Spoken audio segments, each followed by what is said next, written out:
Hi అండి. సులువుగా ఈజీగా టేస్టీగా కాలీఫ్లవర్ పచ్చడి అండి. నిలవ పచ్చడి ఏ విధంగా చేసుకోవాలో ఈరోజు చూద్దామండి. దీనికోసం ఒక పువ్వు అండి. ఆ పువ్వు ఈ గ్లాస్తో 3 గ్లాసులు పువ్వు అయ్యిందండి.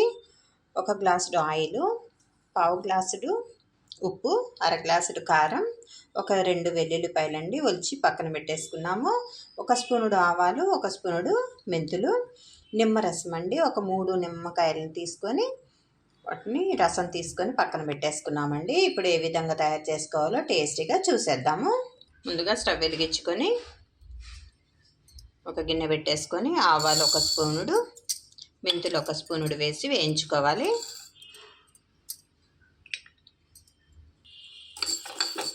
మంచి కలర్ వచ్చే వరకు వేయించుకోవాలండి. ఆవు పిండి, మెంతిపిండి వేసుకుంటే ఈ పచ్చడి చాలా టేస్ట్ ఉండిద్ది. మంచిగా వేగేయండి. వీటిని పక్కన పెట్టేసుకొని చల్లార్చి మిక్సీ పట్టేసుకొని పొడి చేసుకోవాలి. స్టవ్ వెలిగించుకొని ఒక వెడల్పాటి గిన్నెలో నీళ్లు పెట్టేసుకోవాలండి, వేడి నీళ్ళు.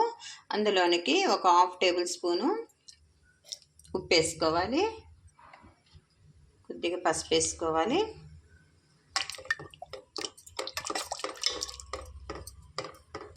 నీళ్ళు అనేవి వేడెక్కిపోయాయండి. ఇందులోనికి స్టవ్ ఆఫ్ చేసేసుకొని ఈ పువ్వు ఇందులో వేసేసుకోవాలి. ఇందులో డస్ట్ లాంటిది ఏమైనా ఉన్నా, పురుగు ఉంటుందండి ఇందులో కాలీఫ్లవర్లో. ఆ పురుగు ఏదైనా ఉన్నా ఈ వేడి నీళ్ళల్లో ఆగిపోతుంది. ఇట్లా ఒక 2 సెకండ్లు ఉంచేసుకొని తీసేసుకోవాలి. ఈ విధంగా నీళ్ళన్నీ వడిసిపోయేలాగా తీసేసుకోవాలి. నీళ్ళన్నీ వడిసిపోయాక ఇలా కాటన్ క్లాత్ వేసుకొని ఎండల్లో ఆరబెట్టుకోవాలండి. తడి అనేదంతా కూడా ఇంకిపోవాలి. నిలవ ఉండే పచ్చడి కాబట్టి తడి ఉండకూడదండి. మొత్తం ఇంకిపోయేటట్టుగా, తడి లేకుండా ఆరిపోయేటట్టుగా ఆరబెట్టుకోవాలి. 1 గంటలో ఆరిపోతాయండి. ఈ విధంగా తడి లేకుండా ఆరబెట్టి తీసుకోవాలండి. ఇప్పుడు పచ్చడి కలిపేసుకుందాం. ఒక గిన్నె తీసేసుకొని అందులోనికి ఈ పువ్వు వేసేసుకోవాలి. మంచిగా ఆరిపోయిందండి పువ్వు అనేది. ఇందులోనికి ఒక కప్పుడు కారం వేసుకోవాలి, అరకప్పుడు ఉప్పు వేసుకోవాలి, ఒక 2 వెల్లుల్లిపాయలు ఇట్లా ఒలిచి వేసుకోవాలి, ఒక స్పూనుడు ఆవు పిండి, 1 స్పూనుడు మెంతిపిండి వేసుకొని కలిపేసుకోవాలి. ఇందులోనికి ఆయిల్ వేసేసుకోవాలండి. ఈ పచ్చళ్ళకి ఎప్పుడైనా శనగ నూనె మంచి స్మెల్ వచ్చి మంచిగా టేస్టీగా ఉంటుందండి. శనగ నూనె తీసుకుంటే బాగుంటుంది. శనగ నూనె పోసుకొని మొత్తం కలిపేసుకోవాలి. ఇందులోనికి నిమ్మరసం తీసి పెట్టుకున్నది వేసేసుకోవాలి. వేసుకొని మొత్తం కలిపేసుకోవాలండి. పల్లి నూనెతో మంచి కలిపేసరికి మంచి స్మెల్ వస్తుందండి, మంచి ఫ్లేవర్ వస్తుంది.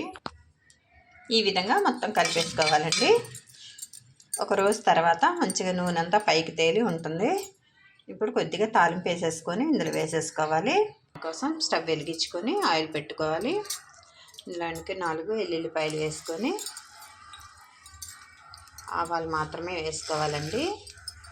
1 స్పూనుడు ఆవాలు వేసుకొని కొద్దిగా కరివేపాకు వేసుకోవాలి.